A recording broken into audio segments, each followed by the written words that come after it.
प्रेम ने राही को बताया कि आर्यन की मौत की असली वजह क्या थी और इसी दौरान उसने अनुपमा को बेकसूर साबित कर दिया। दोस्तों, सीरियल अनुपमा के अपकमिंग ट्रैक में एक ज़बरदस्त मोड़ आने वाला है। दिखाया जाएगा कि कैसे प्रेम अनुपमा से मिल लेता है, लेकिन अनुपमा उससे साफ कह देती है कि वह राही को कुछ नहीं बताएगा। इसी दौरान प्रेम को ये भी समझ आ जाता है कि राही अपने जन्मदिन पर अनुपमा से मिल चुकी है। अब कहानी में बड़ा ट्विस्ट आता है। राही प्रेम से सवाल करती है, तुम मेरा फ़ोन क्यों नहीं उठा रहे थे? क्या मुंबई में कुछ ऐसा हुआ है जो मुझे जानना चाहिए?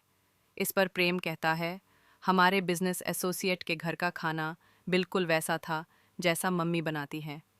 यहीं राही को शक हो जाता है कि शायद प्रेम ने मम्मी यानी अनुपमा के हाथ का बना खाना खाया है।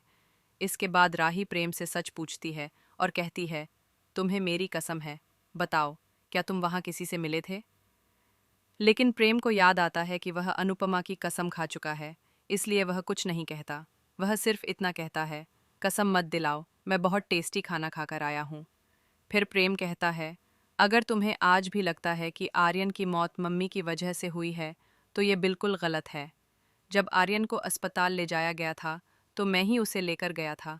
उसकी हालत बहुत ख़राब थी, लेकिन इसमें मम्मी की कोई गलती नहीं थी।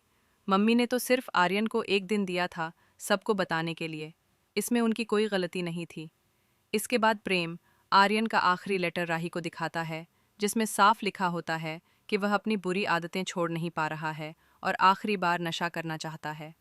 उस लेटर में यह भी लिखा होता है कि वह अगली सुबह से सब कुछ छोड़ देगा, लेकिन वह अगली सुबह आई ही नहीं।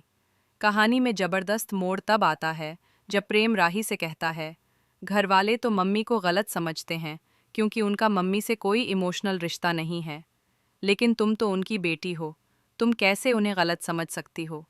मम्मी ने हमेशा तुम्हारी गलतियों को माफ़ किया है, और जब मम्मी ने कोई गलती की ही नहीं, तब भी तुम उन्हें माफ़ नहीं कर पा रही हो। प्रेम की बातों से राही की आंखें खुल जाती हैं और वह इमोशनल हो जाती हैं। वह सोचती है, क्या वाकई वह अपनी माँ को गलत समझ रही थी?